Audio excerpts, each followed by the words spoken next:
Muy buenas tardes con todos.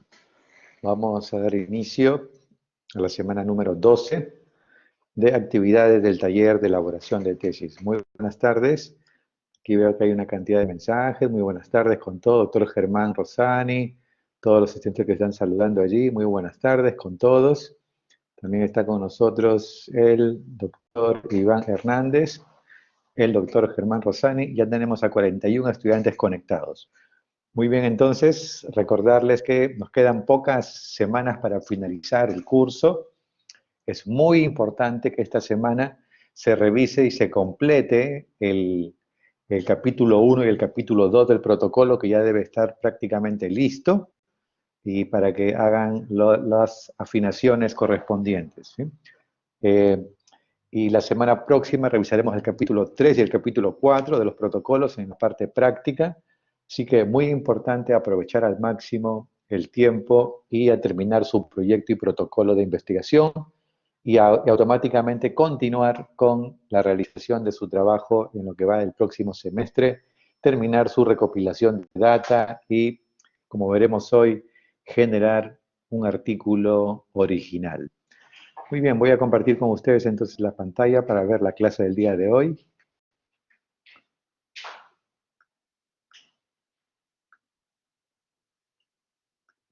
Voy a compartir pantalla.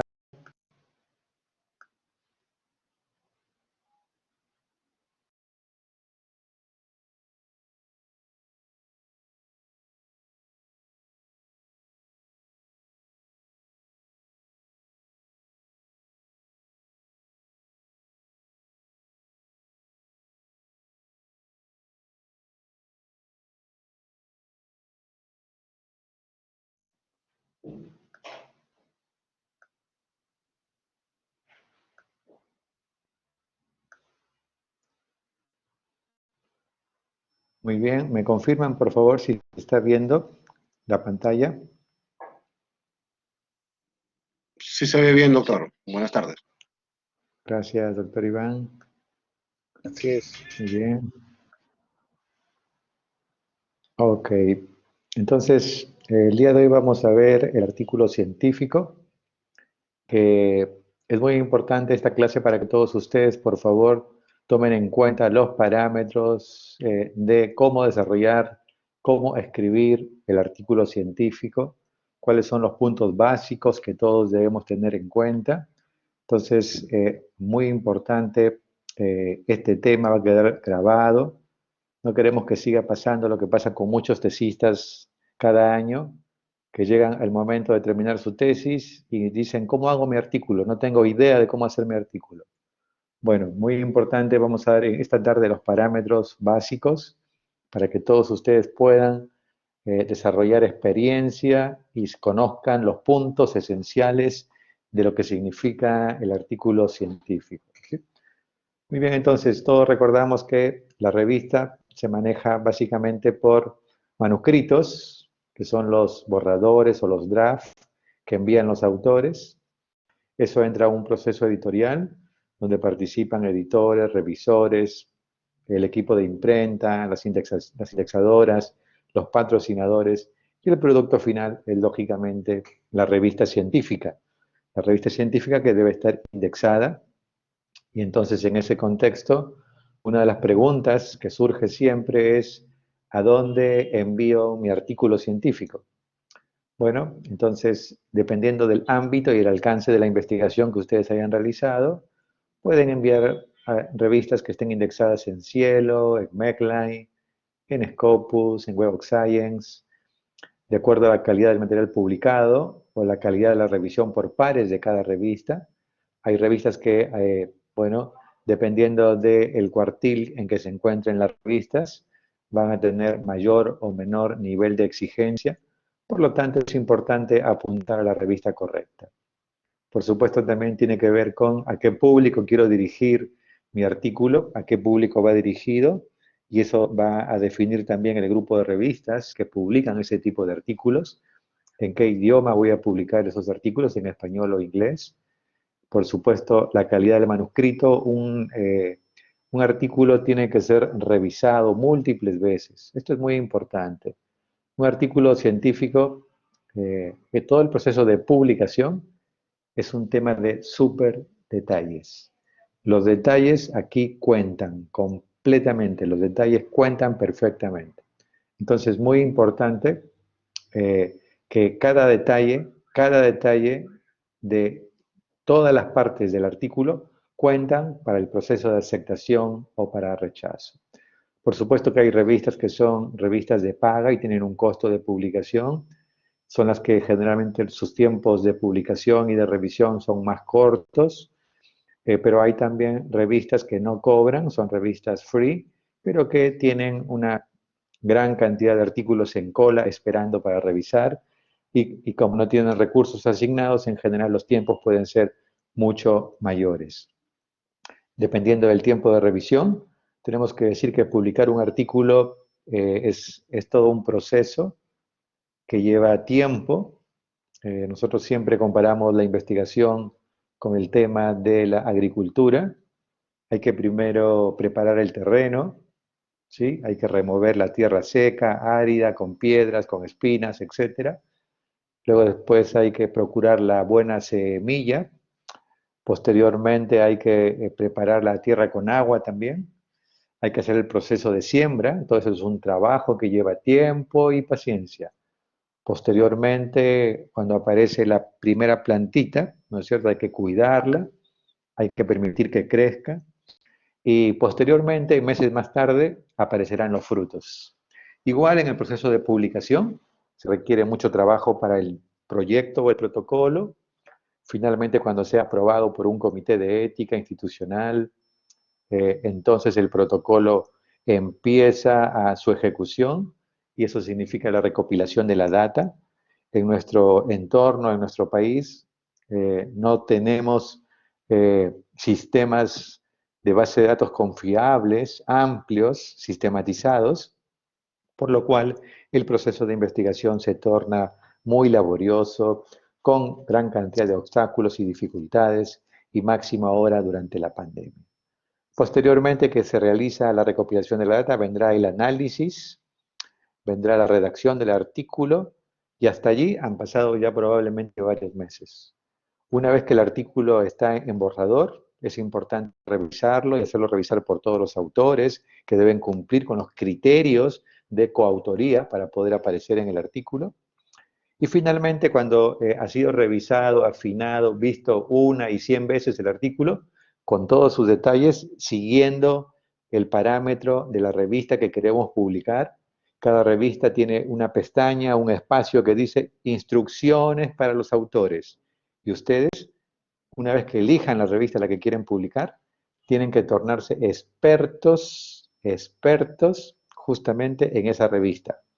¿Qué significa? Que deben conocer la revista, consejo número uno. Consejo número dos, deben leer los artículos vinculados con lo que ustedes quieren publicar, por lo menos en el último año.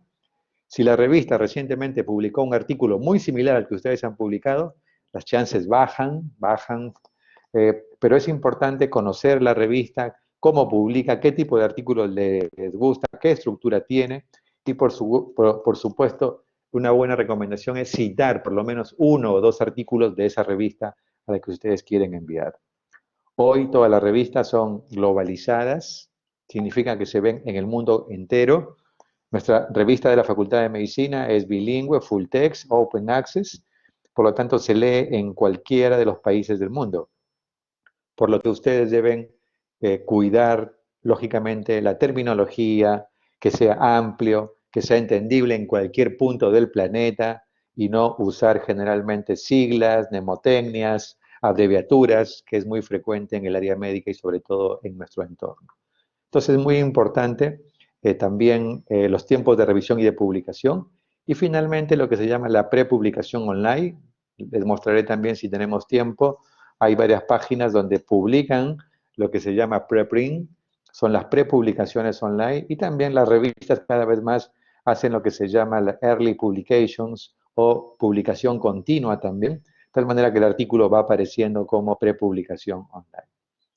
Algunas revistas en nuestro país que pueden eh, estar, que pueden ser de interés y que están indexadas. Tenemos Acta Médica Peruana del Colegio de Médicos, tenemos Anales de la Facultad de Medicina, que es de la San Marcos, Revista Peruana de Biología, la Revista de Gastroenterología, que es de la Sociedad Gastroenterológica del Perú, la Neuropsiquiatría, que está conjunto con la Revista Médica Herediana, y la de Gineco-Obstetricia pertenece a la Cayetano, la Revista Peruana de Medicina Experimental y Salud Pública del INS, Instituto Nacional de Salud, la Revista Horizonte Médico, que es de la San Martín, la Revista de Investigación Veterinaria del Perú y la Revista de la Facultad de Medicina Humana de la Universidad Ricardo Palma, por supuesto, ¿no? 4 números por año, públicas, indexados en Cielo y en 11 bases más a nivel internacional. ¿Cuáles son las principales causas por las cuales se rechazan los manuscritos? ¿Sí? Entonces, aquí ustedes van a tener las causas más frecuentes. Si ustedes ven, la causa número 1 no es que el artículo es de poco impacto, que el análisis estadístico, que me faltó hacer un cuadro, no. La causa número 1 de rechazo es mala presentación del manuscrito.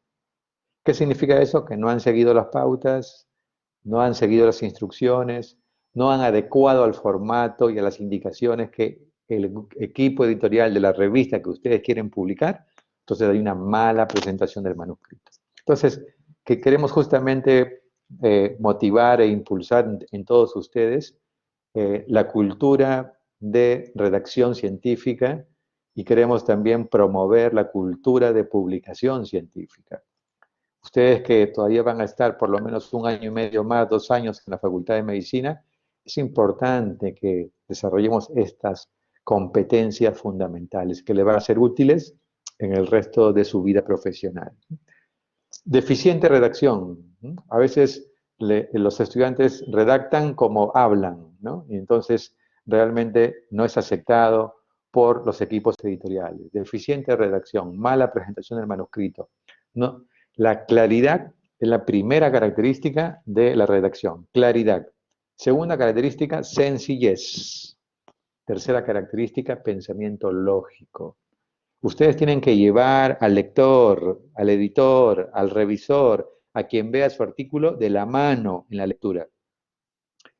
Usen párrafos cortos. Muchas veces hacen un párrafo gigantesco donde meten 4 o 5 ideas y el lector tiene que leer 10 veces para entender lo que se quiere decir. Entonces, párrafos cortos. En cada párrafo desarrollar una idea, máximo 2, una idea por párrafo. Eso es importante.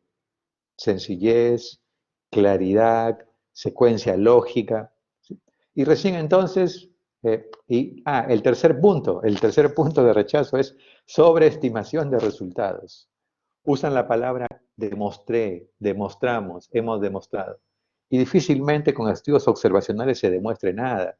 Se puede mostrar, se puede encontrar, hemos hallado, hemos mostrado finalmente, pero demostrar, por ejemplo, o muchas veces quieren ya que sus resultados se apliquen a la práctica clínica cuando son estudios transversales o estudios de casos y controles y el nivel de evidencia no permite todavía su incorporación para hacer recomendaciones clínicas. Entonces, no sobredimensionen, no magnifiquen sus resultados, ¿ok? Y luego viene mal diseño metodológico. Si la pregunta, el título, el objetivo y el método no están relacionados, hay un mal diseño metodológico. Mal uso de la estadística, ya sea que esté incompleta o inapropiada. Incorrecto o mal uso de instrumentos de medición. Este es un problema realmente porque muchos hacen sus trabajos de tesis con instrumentos no validados y a la hora de publicar pues hay gran dificultad porque son en general instrumentos no validados. ¿Sí? La parte metodológica, los errores más frecuentes en los tesistas, que lo vemos cada año, es tamaño insuficiente, tamaño insuficiente. Este es un tema repetitivo, por favor, tenemos que trabajar. Tenemos que tener un buen poder estadístico. Solamente encontré 45 casos y con 45 casos no vamos a poder demostrar nada después. Me salió tesis negativa, pero ese es un error tipo 2, es un falso negativo. ¿Por qué? Porque el tamaño de la muestra es insuficiente. Entonces, la factibilidad tiene que ser el objetivo principal de un trabajo de investigación. Incorrecto o mal uso de instrumentos de medición. Eso también es otro punto importante. Muestra insuficiente, mal seleccionada o no extrapolable. y por supuesto faltas éticas, ¿no? Eso es muy importante que ustedes, una vez que completen y tengan su proyecto de investigación, lo puedan enviar al INISIC, dirigido al director del INISIC, a mi persona, y también con copia al Comité de Ética para que ya tengan la aprobación del Comité de Ética de la Facultad de Medicina Humana de la Universidad Ricardo Palma. Muy bien, la estructura del artículo original y también la estructura del resumen sigue el orden IMRD, que es introducción, método, resultados y discusión, que abordan la introducción, cuál es el problema, los métodos, cómo se estudió ese problema, los resultados, qué encontramos como los resultados y discusión, qué significan dichos hallazgos. Y aquí vemos ya uno de los errores más importantes. En discusión empiezan a repetir todos los porcentajes y las cifras de resultados. No es repetir en discusión los resultados. En discusión es interpretar, analizar, contrastar, hipotetizar, explicar los resultados más importantes. No todos. Discusión, vemos generalmente una copia de resultados y eso es un error frecuente.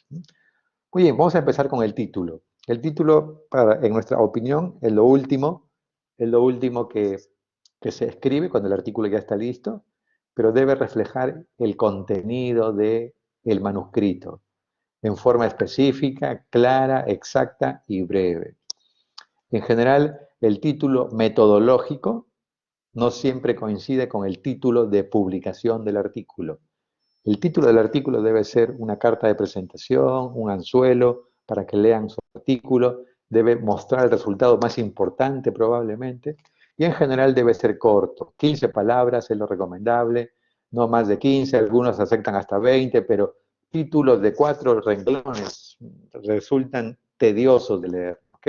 Títulos breves, títulos cortos, específicos, claros, y el título se puede modificar hasta la publicación. ¿Cuáles son los errores más frecuentes en relación al título? Falta de claridad y orden. Ponen primero la variable dependiente y después la independiente. No usan una lógica en la redacción del título. Sintaxis equívoca. ¿Sí? Uso de términos ambiguos, uso de abreviaturas, poco específicos, hiperespecíficos también. Palabras innecesarias. A veces usamos palabras, 3 palabras para decir lo mismo con una sola palabra. Entonces es muy importante, tenemos que desarrollar esa competencia de redacción. El resumen también tiene que tener una estructura, objetivos, métodos, resultados y conclusiones. Recuerden no usar más palabras de las necesarias. Hasta el día de hoy estoy revisando por las mañanas las tesis. Realmente es increíble que me presentan el resumen con 400 palabras, 500 palabras, 800 palabras. Los resúmenes, señores, no debe pasar de 250 palabras en la gran mayoría de los artículos. Por favor, el resumen no mayor de 250 palabras. Si es un artículo de comunicación corta o un brief paper, 200 palabras, 150 palabras. Resumen, por eso se llama resumen. El resumen debe ser estructurado, objetivos, métodos, resultados, conclusiones. Y por supuesto debe reflejar lo más importante del artículo. También el resumen se puede modificar hasta la publicación. Entonces, vamos a pasar al cuerpo del artículo. Ya hemos visto el título. Obviamente vendrán los autores. El manuscrito, generalmente las revistas lo piden manuscrito anónimo y los autores van en otra página. ¿Sí? Muy importante. ¿Por qué? Porque la revisión por pares se debe hacer en forma de doble ciego, es decir, blindado para el revisor y para los autores. Esto es muy importante mantener estos principios. La introducción generalmente es entre 5 y 7 párrafos, no más que eso. La introducción no es un volumen que resume todo lo que está publicado, no. ¿Qué debo colocar en mi introducción? Primero, ¿qué pretendo estudiar? ¿Cuál es el problema? Debo contextualizar el problema de investigación. Por ejemplo, amputación de pie diabético. La amputación de pie diabético, su frecuencia, su impacto, la afectación de la calidad de vida, cuáles son las cifras en los últimos 5 o 10 años en el mundo, a nivel de Latinoamérica, en el Perú.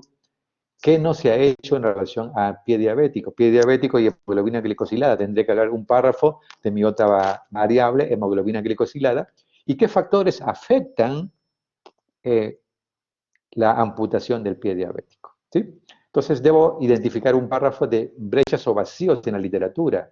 Esto es importante. ¿Por qué tengo que hacer el estudio? Tengo que justificar el estudio. El estudio es importante porque permitirá conocer datos locales, nacionales, etcétera. ¿Por qué es importante? Tiene que haber un párrafo específicamente dirigido a ese tema, ¿sí? ¿Y qué puede aportar? ¿Qué puede aportar también? Es el otro punto que tiene que ver con el objetivo, ¿sí?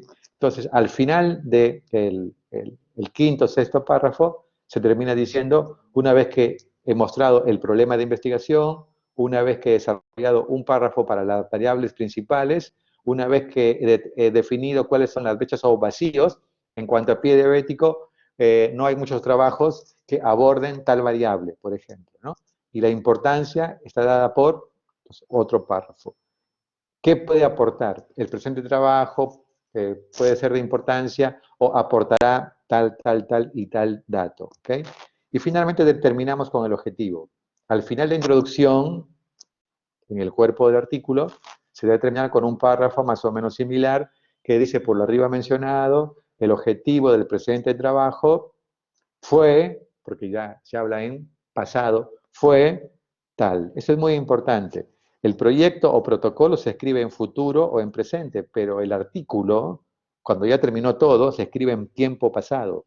Por lo cual se dice, el objetivo del presente estudio fue evaluar la asociación entre hemoglobina glicosilada y amputación de pie diabético en pacientes del servicio de traumatología del Hospital Rebagliati, años 2018-2020.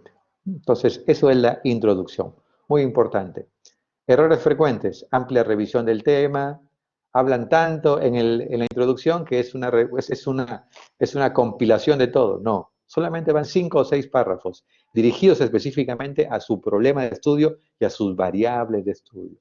Algunos tienen tantas citas acá que lo tornan demasiado engorroso. No se encuentra la justificación. Una cosa frecuente en la introducción es que leemos la introducción y no encontramos la justificación. Eso es importantísimo, que ustedes consideren el cuarto, quinto párrafo la justificación del estudio. Generalmente la introducción debe ser una página, máximo una página y media en Word. ¿Okay? Entonces, cuiden la cantidad de palabras. Esto es fundamental. Otro error frecuente en introducción es que dicen la conclusión y el resultado de su estudio ya en la introducción. Matan su estudio. Dicen, diversos trabajos han demostrado la relación entre la hemoglobina glicosilada y la amputación de pie diabético. Con eso sepultaron su estudio, ¿no? En la introducción ya están diciendo la conclusión.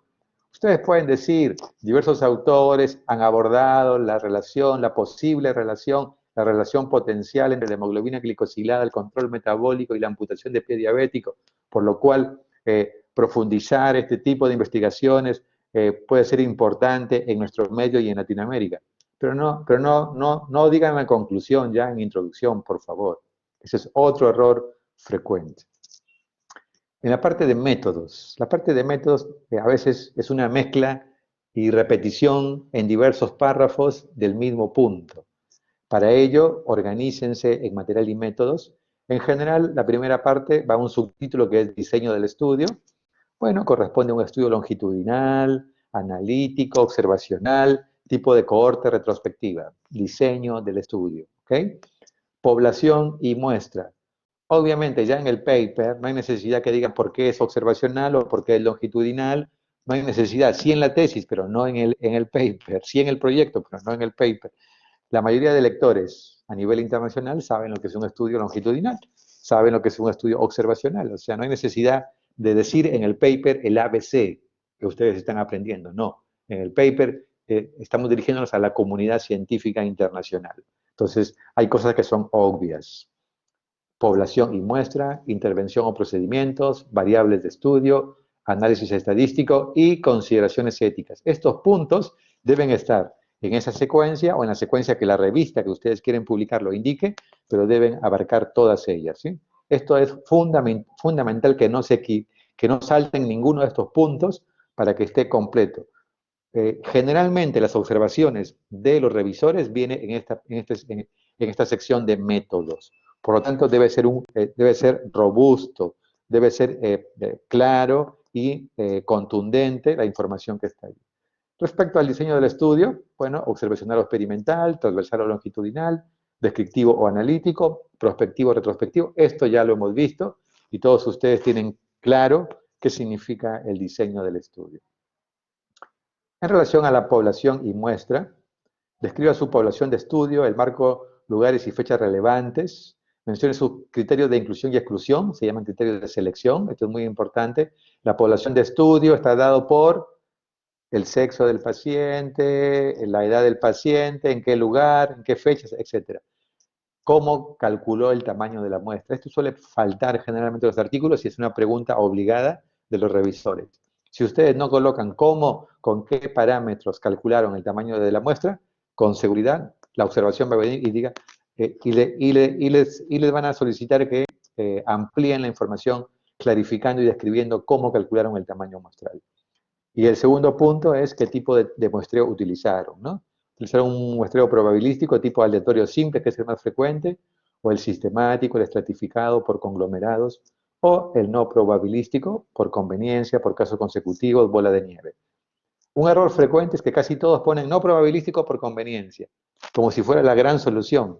Y lo que están haciendo al poner no probabilístico por conveniencia, están diciendo mi artículo pierde validez. Mi artículo no ha podido ser probabilístico por conveniencia. Se asume que si ustedes calcularon el tamaño de la muestra, están obligados a hacer un muestreo probabilístico. Entonces, no pongan así sistemáticamente, estudio no probabilístico por conveniencia. Eso es en desmérito de la probabilidad de publicación. ¿Sí? Entonces, muy importante cuidar esos puntos. Intervención o procedimientos. Si se hizo la toma de medidas antropométricas, tienen que decir cómo se tomó el peso, la talla, la presión arterial, si se tomaron muestras de sangre, en qué condiciones se hicieron las tomas de la muestra de sangre, el almacenamiento de las muestras, el procesamiento, etc. Para cada variable de interés, vamos a proporcionar la fuente de los datos. Por ejemplo, los datos sociodemográficos fueron extraídos de la historia clínica. Los resultados histopatológicos fueron extraídos del informe de patología, el departamento de patología. El resultado del ecocardiograma fue extraído del servicio de radiología o de cardiología. Eso es muy importante, de dónde se obtuvieron cada una de las variables. Dar suficiente detalle de los instrumentos utilizados para las mediciones. Eso es muy importante porque los revisores tienden a querer ese tipo de información. ¿Qué paso siguió para reducir el sesgo en el registro de las mediciones? Esto también es importante, que generalmente nunca lo colocamos, ¿no? Hubo una doble medición, hubo una calibración de los instrumentos, se utilizaron instrumentos validados, se hizo revisión por dos operadores, etc. Esto es muy importante. ¿Qué pasos se siguieron para reducir el sesgo en el registro de las mediciones? ¿Sí? Muy importante. Luego vendrán las variables. Esto ustedes ya tienen clarísimo en su pregunta de investigación y en su proyecto, qué variables decidió medir cuando diseñó el estudio. Defina claramente todas las variables independientes, dependientes e intervinientes. Tienen que decirlo claramente. Para el presente estudio, la variable dependiente es o fue amputación de pie diabético. La variable independiente principal fue hemoglobina glicosilada. Y las variables intervinientes fueron edad, sexo, años de evolución con diabetes, control metabólico, actividad física, niveles de glucemia basal, etc. ¿Sí? Ahí está. Usted tiene que aclarar. Y después, cómo agrupó sus variables o cómo se van a expresar sus resultados. Esto también es un error frecuente. Si yo después voy a decir amputación sí o no, tengo que decir la variable amputación, la variable dependiente amputación, será expresada de manera de variable cualitativa dicotómica como con o sin, sí o no. Por ejemplo, la hemoglobina glicosilada es una variable cuantitativa, ¿sí? Entonces será expresada con la media, el desvío estándar, el rango, etcétera, si tiene una distribución normal, por ejemplo, ¿sí? Y si después la hemoglobina glicosilada voy a usar un punto de corte, tengo que decirlo acá, en métodos. La hemoglobina glicosilada se tomará arriba de 7.5 y abajo de 7.5, según el autor tal, pongo la cita y la referencia. Esto es fundamental para cada una de las variables. A veces vemos que en los resultados dicotomizan, ponen puntos de corte, ponen 3 categorías, pero no han explicado cómo han hecho eso y en base a qué han hecho ese tipo de división de las variables. ¿Dónde debe estar eso? En métodos. Cómo van a agrupar sus variables y cómo se van a expresar sus resultados, en qué unidades de medida se van a expresar esos resultados. El otro punto de métodos que es fundamental es el análisis estadístico. ¿Qué pruebas estadísticas utilizó para analizar sus variables? Entonces ahí ya están viendo ustedes todas las variables que hay, dependiendo si sus variables son quali-quali, quanti-quali o quanti-quanti. Van a usar un chi cuadrado, si es quali-quali, por ejemplo, ¿sí? Si es una prueba, o si hay menos de 5 mediciones por casilla, usarán, por ejemplo, la prueba exacta de Fisher. Y así, dependiendo de las variables, usaremos entonces en correlación, por ejemplo, la correlación de Spearman, ¿sí? O la correlación de Pearson, etcétera, ¿no? Entonces, para ello necesitamos definir el análisis estadístico que vamos a realizar. Obtendremos como medida de asociación el OR, o ratio, por ejemplo, con su respectivo intervalo de confianza al 95%, se tomará como significativo un valor P menor a 0.05, etcétera, lo que ustedes piensen realizar. Se realizará curvas de supervivencia según el método de Kaplan-Meier, se realizará hazard ratio según regresión de Cox, lo que ustedes piensen desarrollar. ¿Okay? Dar información sobre la distribución de sus variables. Cada medida informada en resultados debe tener una descripción del método utilizado. Conozca los supuestos para las pruebas estadísticas, por supuesto. Y terminamos con las consideraciones éticas. Importante tanto para seres humanos como para animales de experimentación. Hay que describir el proceso en la obtención de los datos. Es importante colocar la aprobación por un comité de ética e investigación institucional, ya sea de la Facultad de Medicina, y si lo han hecho en un hospital, tienen que tener la aprobación de la institución donde se realice, hospital, clínica, puesto de salud, centro de salud, etcétera. Tienen que contar con la aprobación. ¿Okay? Y si van a tener contacto con personas o con pacientes, por supuesto, es fundamental en los estudios transversales de encuestas tener el consentimiento informado. Es muy importante el consentimiento informado. Y ahí ustedes deben decir que su trabajo adhiere a todas las normas éticas nacionales e internacionales, como la Declaración de Helsinki y otros, ¿no? Donde se asegura la confidencialidad y la privacidad de los datos de los pacientes. En ningún estudio va a salir un nombre, ¿no es cierto?, una fotografía que puedan ser identificables y se toman los recaudos para que en los registros de las bases de datos también esté codificado el tema y esté salvaguardado la identidad de los pacientes. Muy bien, entonces, ¿cuáles son los errores frecuentes? Algunos en métodos ya ponen resultados. En métodos no va nada de resultados. No introduzca resultado en métodos. No hay que explicar las fórmulas. Se supone que eso ya queda sobreentendido por la mayoría de los lectores de las revistas internacionales. ¿Okay? Un error frecuente es detalles insuficientes de los procedimientos de intervenciones. Eso es frecuentísimo. Ustedes tienen que detallar claramente cada procedimiento, cada intervención que se realizó. No mencionar las consideraciones éticas es otro problema importante. Bueno, hasta acá métodos. Ahora vamos a ver la parte de resultados. En resultados, nosotros tenemos que mostrar los resultados tal como son, no interpretarlos, no valorarlos, no hacer juicio de valor. En resultados no se hace juicio de valor. Solo tengo que describir de manera objetiva e imparcial los resultados. El lector sacará sus conclusiones. No hacer comentarios ni juicios. Eso es muy importante, ¿no? Resultados. El sexo femenino fue mucho mejor que el sexo masculino en cuanto a la prueba tal. Nada de juicios, nada de comentarios. Ustedes dicen, el resultado en el sexo femenino fue tanto, y en los hombres fue tanto, punto. Sin comentarios, sin juicios. Ahora, los resultados se deben presentar en secuencia lógica. Secuencia lógica. Algunos empiezan directamente ya con sus hipótesis en resultados. Empiezan, la hipótesis 1, no, resultados debe ir en secuencia lógica, por favor. Y ahora voy a decir qué significa secuencia lógica. Los resultados, tenemos tres formas de expresar los resultados. En el texto, ustedes redactan los resultados como texto, pueden usar tablas o cuadros, o encuadrados o matrices, ¿sí? O figuras o imágenes. Son las tres formas que en general nosotros recomendamos usar las tres. Pero lo que no se tiene que hacer es repetir lo que está en una tabla en el texto o lo que está en una figura en el texto completamente. ¿No? Eso es muy importante, no se debe repetir, eso es un error. No repetir en el texto toda la información de las tablas o figuras. Solamente puedo mostrar uno o dos datos de la tabla o de la figura, enfatizando hallazgos más importantes, sin hacer juicio de valores. Cada figura, cada tabla debe tener un mensaje propio y ordenados con números arábigos. Esto es muy importante. ¿Eh? Entonces, un segundo, por favor. Sí, aló, aló. Estoy en una clase, sí, gracias.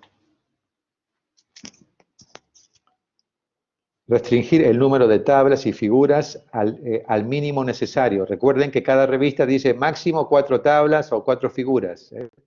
Entonces, muy importante de no, porque en las tesis a veces tienen 50 tablas, ¿no? No van a poder colocar todas. Entonces, muy importante no repetir la información del texto en la tabla y en la figura. Muy bien, en resultados, el párrafo 1, ¿qué debe ser el párrafo 1? Describe la muestra de estudio, a quién estudiaste.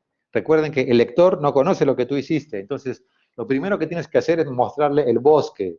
Esta es mi muestra, esta es mi muestra. Se incluyeron 240 pacientes, de los cuales 150 son del sexo masculino, 280 son del sexo femenino. La edad media, el párrafo de la población. Y luego entonces vendrá el análisis univariado. ¿Cuántos participantes tenían qué característica? Univariado significa variable por variable.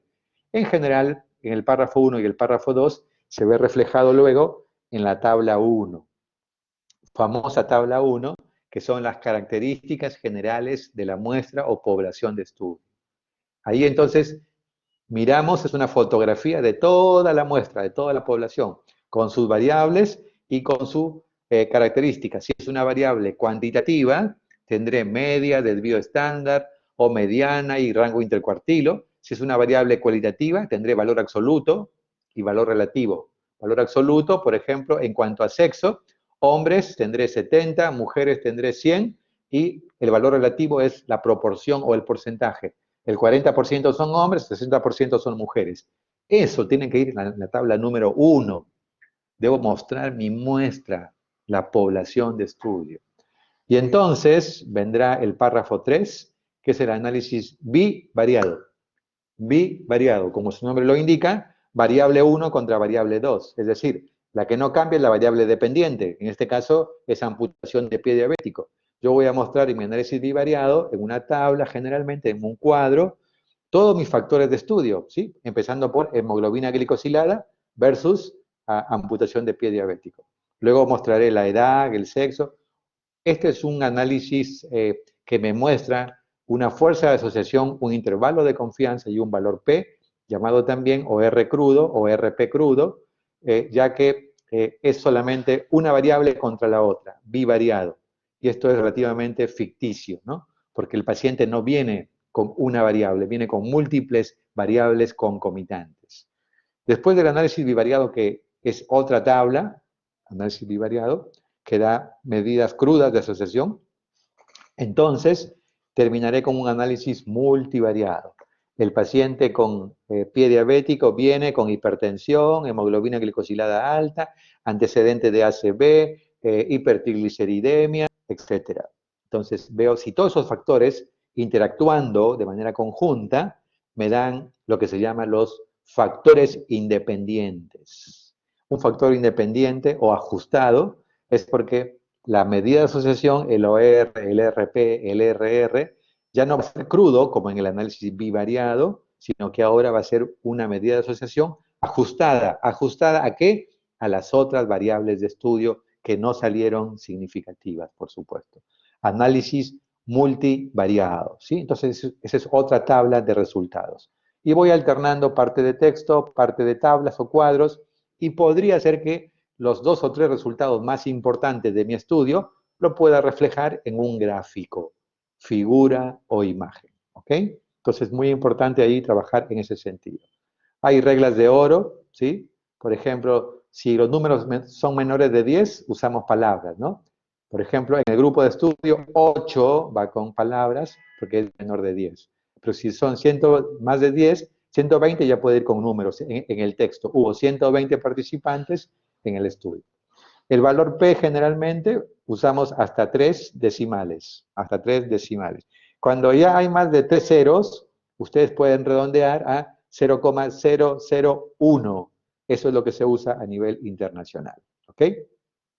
Cuando usamos el número y el porcentaje, no hay espacio, 35,6%, no hay espacio allí. Tenían diabetes, no hay espacio entre el número y el porcentaje. Pero sí debemos usar un espacio entre el número y su unidad. Por ejemplo, la altura media del grupo fue 170 espacio centímetros. ¿Se dan cuenta como que hay espacio y aquí no hay espacio, dependiendo lo que se va a utilizar? Y ahí tienen para leer después algunas otras recomendaciones importantes o fundamentales. Por ejemplo, cuando ponen el OR 1.28, coma, intervalo de confianza el 95%, 2 puntos, 1,09, se recomienda usar solamente 2 decimales en intervalo de confianza, no poner guión para no confundir, a 1,33, usar la palabra a. Pero esto depende de la revista, depende de la revista, ¿ok? 1.09 a 1,33, coma, y luego vendrá el valor P, P 0,001, como ya mencioné anteriormente. Las tablas van en orden cronológico, enumeradas con el número, tabla número 1, el título y el cuerpo de las tablas. Solamente pueden haber 3 a 4 líneas horizontales, no hay líneas verticales, son las que separan los encabezados. Puede haber notas de pie de página con abreviaturas y pruebas estadísticas, o si hay pérdida de datos o información incompleta. Transcribir datos, generalmente no pongan las tablas que salen del software, SPSS, EpiInfo, Stata o cualquiera, sino que deben generalmente construir unas tablas mucho mejor según el estilo Vancouver, ¿no? Tabla 1, tabla 2, tabla 3, entre otros. Este es un ejemplo de una tabla 1, el título, 3 líneas horizontales, no hay líneas verticales, no hay más líneas que separen entre los valores. Esto es muy importante que se guíen según esta recomendación. Aquí tienen un ejemplo, tabla 3, el título, 2 líneas horizontales en el encabezado, una línea horizontal al final de la tabla, pie de la tabla, y ahí está, y la cita correspondiente. La tabla debe tener información completa por sí sola. Recuerden que de su artículo publicado, los profesores, actores, lectores van a sacar foto a la tabla y lo van a proyectar. No está el texto para que aclare. Por lo tanto, toda la información debe estar en la tabla y en la figura para su interpretación. Por ejemplo, aquí está el RP crudo, aquí están los RP crudos, su intervalo de confianza, guión, intervalo de confianza, ¿sí? Y aquí está el RP ajustado, que es ajustado, que es una medida ya de un análisis multivariado. Como ven aquí, las variables en general están aquí dicotomizadas o preparadas para que puedan realizarse el análisis bivariado y multivariado. Las figuras, por supuesto, las imágenes hablan más que 1000 palabras, en general son útiles para resaltar algún concepto muy importante. No usen una figura para dividir sexo, ¿no? Por ejemplo, dicen 70% hombres, 30% mujeres. Esa figura es innecesaria en un artículo. Usen figuras para resaltar cosas importantes, cosas que sean significativas. Ya no en la parte de discusión, como veremos después, ya no es importante los porcentajes, ahora es importante las medidas de asociación y la significancia. ¿Okay? Enviar un formato de buena calidad, generalmente piden figuras que tengan una buena definición, en alta definición, y las figuras previamente publicadas deben indicar la fuente de origen siempre, por supuesto, ¿no? Algunas revistas publican en escala de grises, otras actualmente que ya es full text, porque prácticamente todas son online y no hay limitación para poder publicar, ¿no? Entonces ahí tienen ventajas y desventajas del texto, la tabla o el gráfico, la ilustración, según el impacto que ellos produzcan y según lo que ustedes quieren conseguir. En discusión, El primer párrafo de discusión debe ser un enganche, debe ser un párrafo fuerte, debe presentar la evidencia generada. ¿Qué mostró su estudio? Algunos en discusión empiezan, bueno, en mi estudio el 70% fueron hombres, el 30% fueron mujeres, eso ya lo dijeron en resultados. En discusión vamos a lo importante, a lo esencial, a lo trascendente. Entonces, el primer párrafo debe decir, el presente estudio encontró, halló, este, punto 1, punto 2, punto 3. Ahí está, el resumen de lo más importante de su artículo va en el primer párrafo de discusión. ¿Qué mostró su estudio? ¿Qué aportó su estudio? Debe responder al objetivo de la investigación y por qué es importante lo que encontraron. Entonces, eso suele ser el primer párrafo. Cuando revisamos los manuscritos y cuando revisamos las tesis en discusión, no se cumple esto. Es muy importante que tomen en cuenta este punto. En el cuerpo voy a redactar según secuencia de los principales resultados. Cada párrafo ni siquiera interpreta un resultado positivo o negativo, pero no tienen que ir uno por uno todos los resultados, solamente ocúpense de los resultados significativos que su trabajo realmente aporta como tema importante. En la tesis sí, ustedes tienen que ir variable por variable, pero en el artículo no.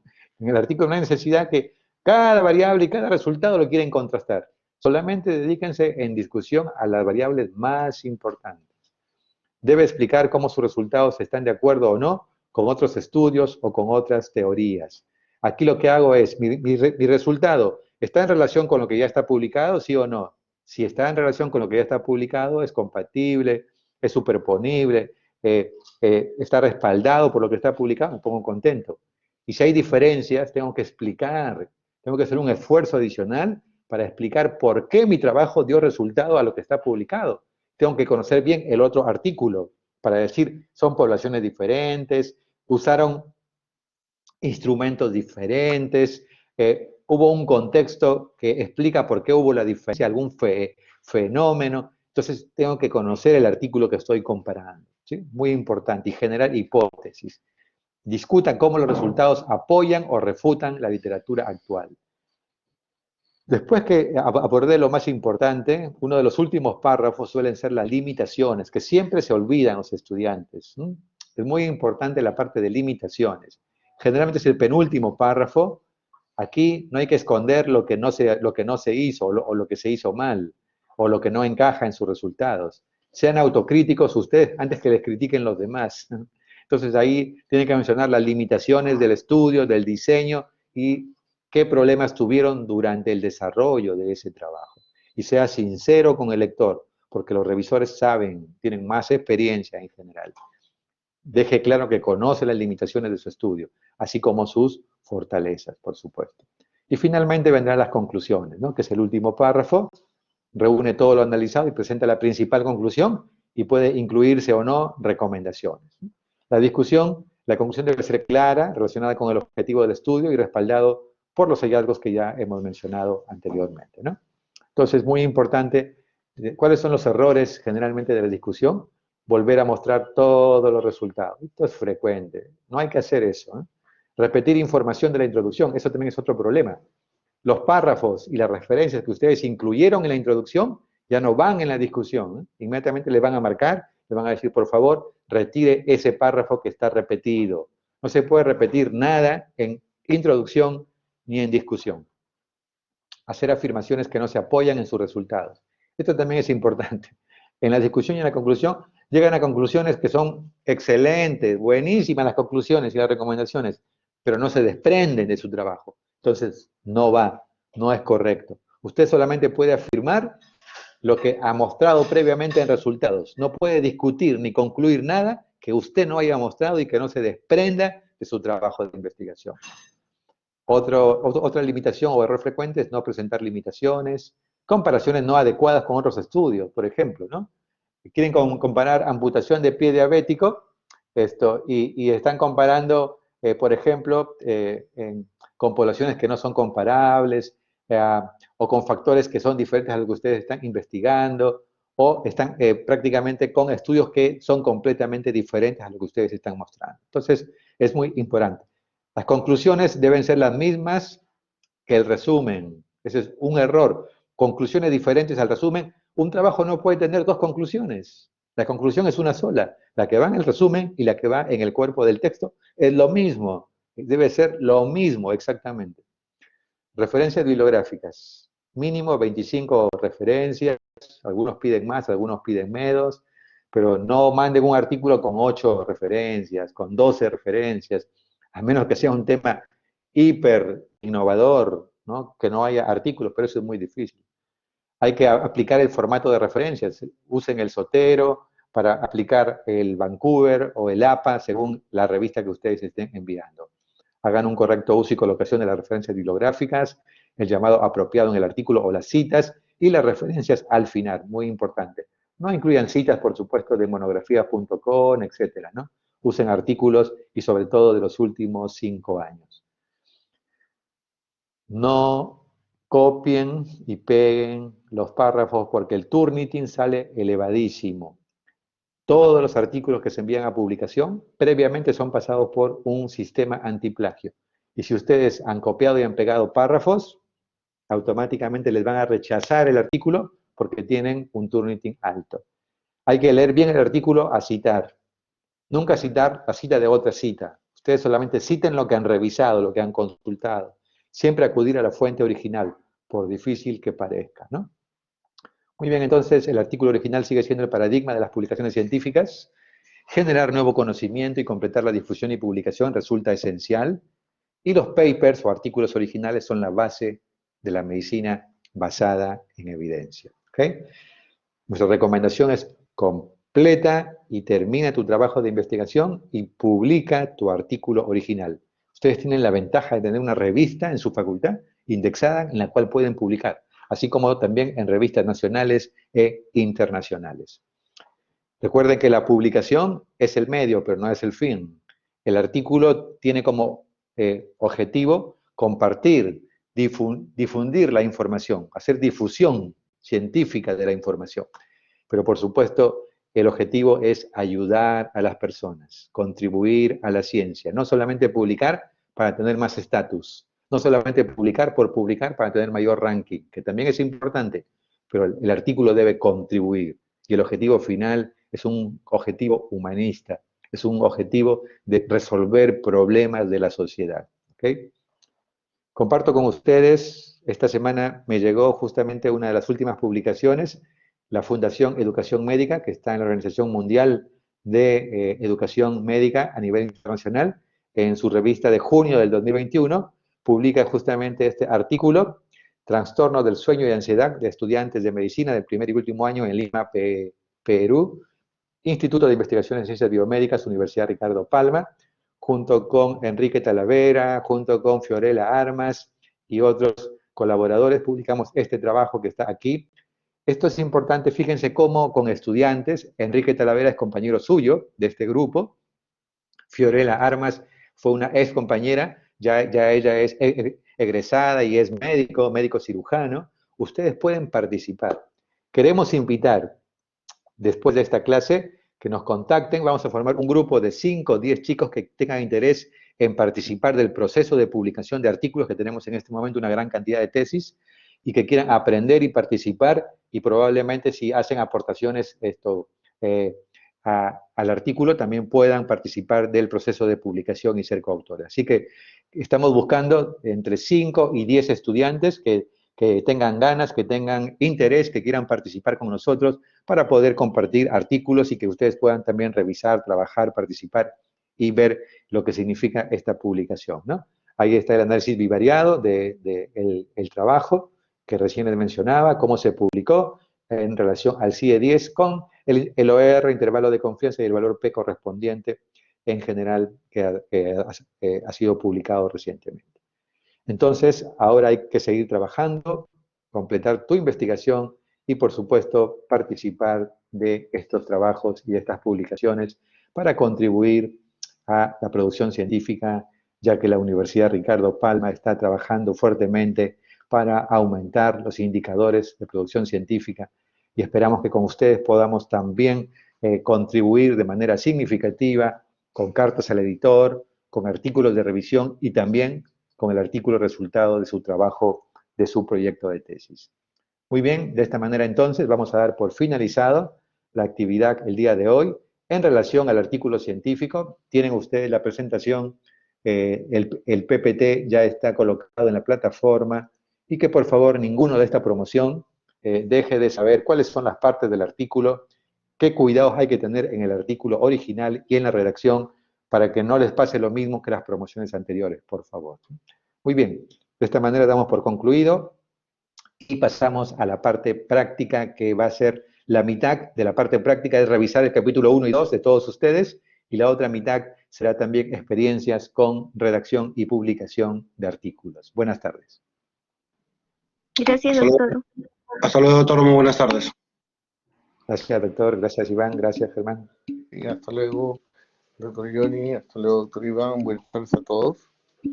Gracias.